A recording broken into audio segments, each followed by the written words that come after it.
Okay, so we are with Mr. Pavel Adomotchere, star host of Good Evening Ghana. But more importantly for me,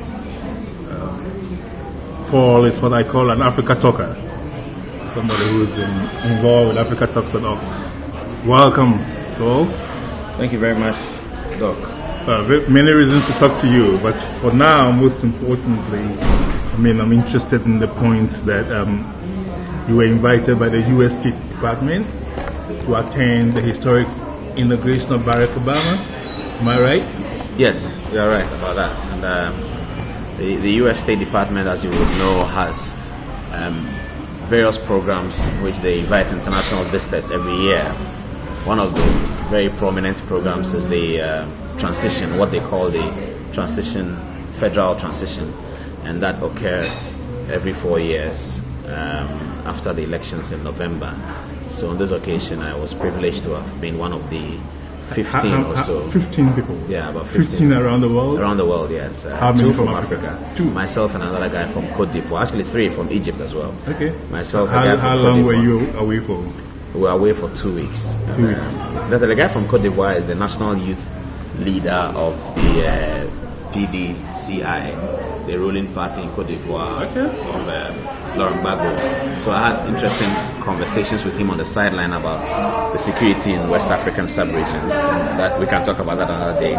The lady from Egypt was is the personal assistant to the Egyptian Minister of Communication. Oh, I see. In Egypt, it appears that they merge information with telecoms communication, whereas we separate it in Ghana with information and communication. So let's talk about combining it in the most presidency. Yeah, I think it's bad, but I think it's good. So this lady represents that. She's a personal assistant to that minister, who in Egypt is a very important ministry because of Egypt's regular discussions with the Middle East, and the fact that this minister must echo the agenda of Hosni Mubarak and the whole Middle Eastern politics. Okay, so it appears like emerging leaders around the world. It was. There was a guy from England who writes for the Times. When did you get to the U.S.? I arrived in the U.S. on about the 14th of January, a week before the inauguration, because we had spent all your time in Washington. No, we did not. We were in Washington until Inauguration Day, which is 20th January, and then after that, we were divided into 3 groups. My group went to Columbus, Ohio, and the choice of Ohio was because the elections in Ohio had gone through a certain legal process, and they wanted those of us who had a certain bias in that area to understand what had happened in Columbus. There was another group that went elsewhere to Florida to sort of understand how Florida becomes controversial in it's a form of public diplomacy. Did you get the impression that Americans were trying to brainwash you as a good opinion leader in Ghana? I get the impression that they wanted me to understand and to get information about what happens in America, because a lot of these sessions were open to questions and were even open to intellectual discussions, some of which one could disagree.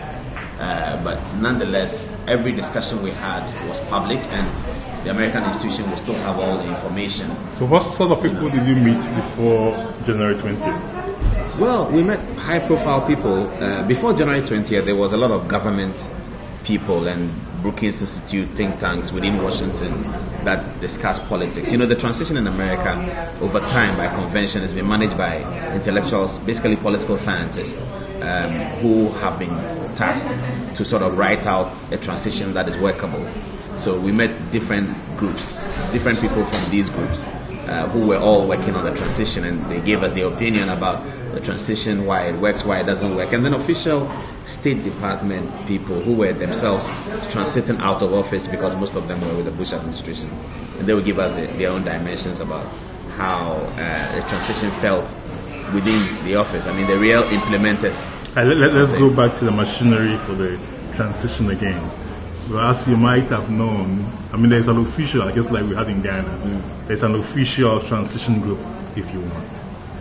And what happens in America, I believe, is that the academics, they go between the outgoing and the incoming. So what do you mean by the go between? They really form the platform through which the transition issues are discussed.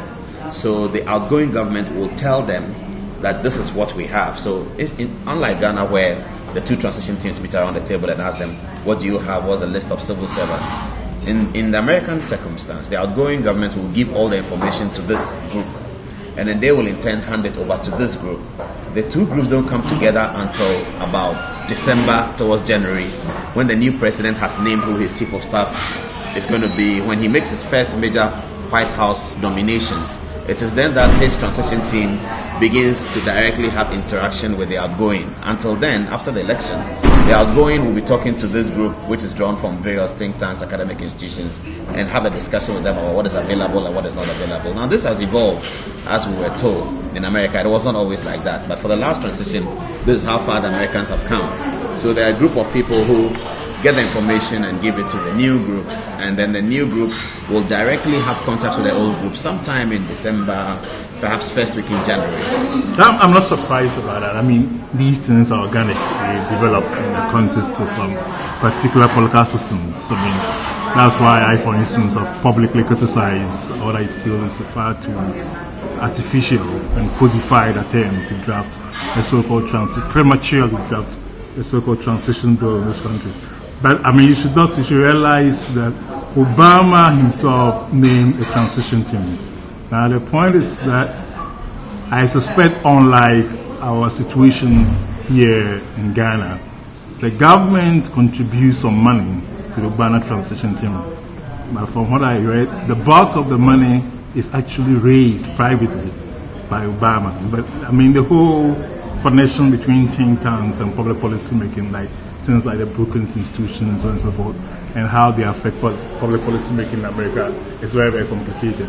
But the core is that the government itself provides some money to gather information and so on and so forth. Yes, they do. The period of transition, as I found out in Washington, is quite official and it's recognized.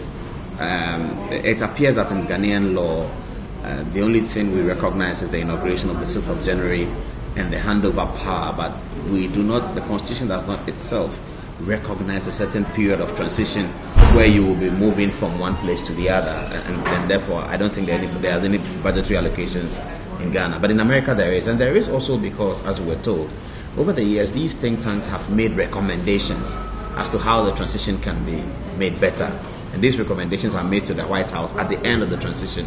I'm still waiting for, and we'll be privileged to have a report from that group of the current transition. They told us that their initial thoughts were that it was a very good, useful transition. It was much better than the so-called transition of Clinton from George Bush to Clinton, George Bush 41 to Clinton. They thought that was the worst transition, and after that there was a lot of thinking getting into how the transition could be made better. They also as I said, all this is a political process. I mean, some American presidents even refuse to attend the inauguration. Yeah. I mean, it's a very political process, and I think I'm happy you've gone through that experience, and with your special contacts, we look forward to learning more about the transition and so on. But this is a very good practical exercise in comparative politics, I think.